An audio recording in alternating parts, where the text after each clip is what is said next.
একটা রাজ্যে 19টি ডিস্ট্রিক্ট হসপিটালের মধ্যে অ্যাম্বুলেন্সের তেল নাই। আমি মাননীয় মুখ্যমন্ত্রীর কাছে বিনীত নিবেদন রাখবো যে জিনিসটা দেখার লেগা।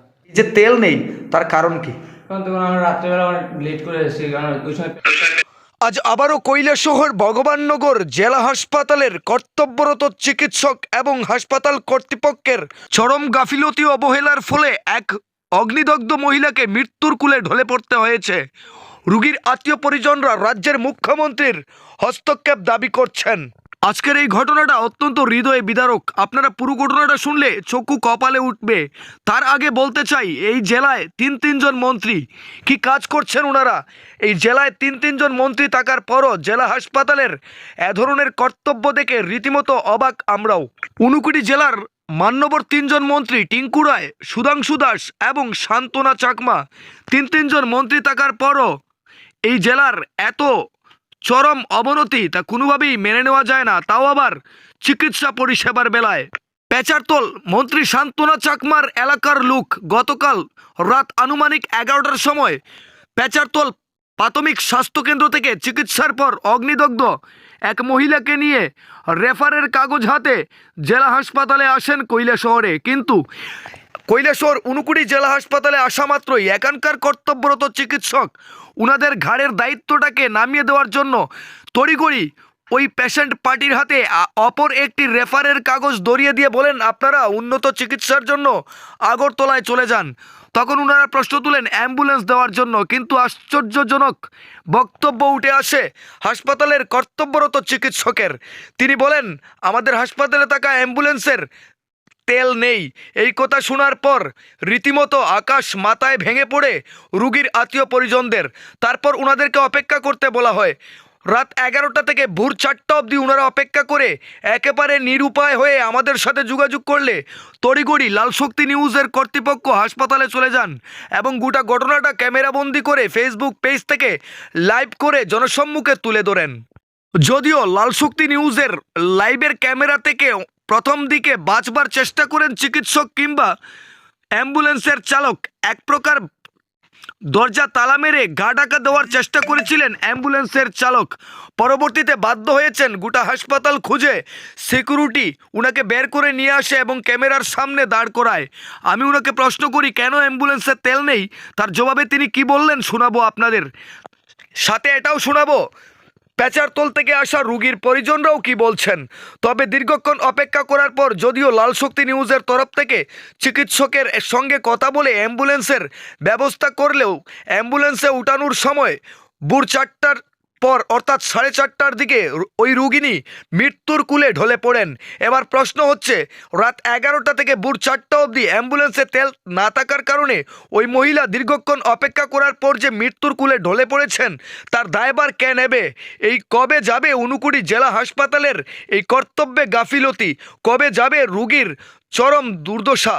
তিনজন মন্ত্রী থাকার পরও এই সুনামধন্য জেলার জেলা হাসপাতালের চিকিৎসা পরিষেবা স্বাভাবিক হচ্ছে না। রেফার করাই হচ্ছে তাদের একমাত্র কর্তব্য, চিকিৎসা করা তেমন কোনো কর্তব্য বলে মনে করছেন না চিকিৎসকরা। কারণ একটা অগ্নিদগ্ধ মহিলাকে সারা রাত এভাবে রেখে দিয়েছেন, ওনার গায়ে মলম বা অন্য কিছু লাগানোর প্রয়োজনও দেখালেন না, শুধু রেফারের কাগজ হাতে ধরিয়ে দিয়ে ঘন্টার পর ঘন্টা অ্যাম্বুলেন্সের জন্য অপেক্ষা করতে করতে রাত থেকে ভোর হলো এবং রোগিনী মৃত্যুর কূলে ঢলে পড়েছেন। তবে মুখ্যমন্ত্রীর হস্তক্ষেপ দাবি করে কি বলছেন রোগীর আত্মীয় পরিজনরা শোনাবো আপনাদের। ব্যুরো রিপোর্ট, লাল শক্তি নিউজ। দাদা আপনার নামটা? আমার নাম কৃতিশ দেবনাথ। আপনার বাড়ি? একটা চারতল বিল্লপুর নালকাটা। আচ্ছা, চারতল থেকে রেফার দিয়ে কেন রেফার দিয়ে এখানে আইসি ভগবাননগর ডিস্ট্রিক্ট হাসপাতালে? আচ্ছা, তো আপনার পেশেন্টের কি হয়েছে? আগুন লাগছে, মানে আগুন 60-70% ক্ষতি হয়েছে। 70% চলে গেছে শরীরে? আচ্ছা, এখান থেকে রেফার দিয়ে এখানে পাঠাইছে? এখান থেকেও রেফার দিলেছেন? কয়টার সময় রেফার দিছে? আমরা তখন 11টা, মানে কৈলাসহর এই হাসপাতালে 11টা আইছেন? 11টা বা 11:15 নাগাদে আমরা আইছি। তখন রেফার দিছে কয়টায়? ওই তখনই সঙ্গে সঙ্গে। আচ্ছা, এখন কয়টা বাজে? এখন তো 4:30। আচ্ছা, এখন তারপরে অ্যাম্বুলেন্স দিয়েছেন আপনাদেরকে? অ্যাম্বুলেন্সে প্রথম ডাক্তারবাবু কইছে এখন তেল নাই গাড়িতে, পেট্রোল নাই, একটু পরে আবার কইছে যে দেওয়া হইব গাড়ি। ব্যবস্থা করা হইব। এরপরে তৃতীয়বারে আর হইতো না।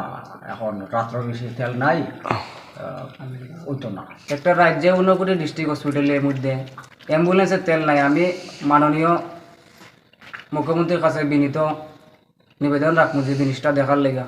আজকে আমার পেশেন্টের সাথে এরকম হয়েছে, আজকে এই জিনিসটা আমি তুলে ধরছি। আরেকজন যাতে আরও 10টা পেশেন্টের সাথে যাতে এরকম না হয়, আচ্ছা, এটাই আমি মাননীয় মুখ্যমন্ত্রীর কাছে তুলে ধরছি। আপনার নামটা দাদা? আমার নাম বিনয় দেবনাথ, বাড়ি পেজারতর শান্তিপুরা। আচ্ছা, এই যে ডাক্তার কইছে আপনার অ্যাম্বুলেন্সে তেল নাই, ডাক্তারের নাম জানেননি? না, এখন তাইনে কি মানে নাইটে আছে? তাইনে নাইটে আছে, তাই এখন অবধি তাইনে আছে কি? তাইনে আছে। আছে কি আমার নাম বিশ্বজিৎ দেব। আচ্ছা, আপনি অ্যাম্বুলেন্স চালক? না, চালক না, তাহলে আমি ইএমটি। এমডি? মানে মেডিকেল ইমার্জেন্সি। আচ্ছা, অ্যাম্বুলেন্সের তেল নেই বলে আপনারা যে মানে একটা কথা উঠেছে, এটা নিয়ে নানা সমালোচনা হয়েছে এতক্ষণ। এই যে তেল নেই তার কারণ কি? কারণ তখন আমরা রাত্রেবেলা অনেক লেট করে এসেছি, কারণ ওই সময় পেট্রোল পাম্প খোলা ছিল না, তাই আমরা তেল ভরতে পারিনি। মানে আপনাকে গিয়ে ওনারা যখন ডাকলেন, আপনি উঠে রুমটাকে তালা দিয়ে কোথায় গিয়েছিলেন? হ্যাঁ, তারা দিয়ে যাইনি তো, আমি আসছিলাম। আমি নিজে গিয়ে দেখলাম লাইভের মধ্যে তালা দিয়ে আপনি রুমে নেই, আমি উপর অব্দি খুঁজে আসলাম। না, আমি তো যাইনি, আমি তো বাইরে আসছিলাম বলছিলাম। আচ্ছা, তো এই যে তেল ভরতে পারেননি তার জন্য আপনি নিজেকে দায়ী মনে করবেন নাকি হাসপাতালকে দায়ী মনে করেন? আমি নিজেকেও আমি দায়ী করবো না, হসপিটালেও কোনো দায়ী করবো না, কারণ আমি তো আপনারা অ্যাডভান্টেজ থাকেন না কেন? তেল শেষ হওয়ার আগে থেকেই তেল ঢুকান না কেন?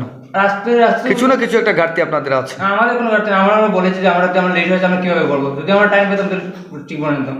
ঠিক আছে।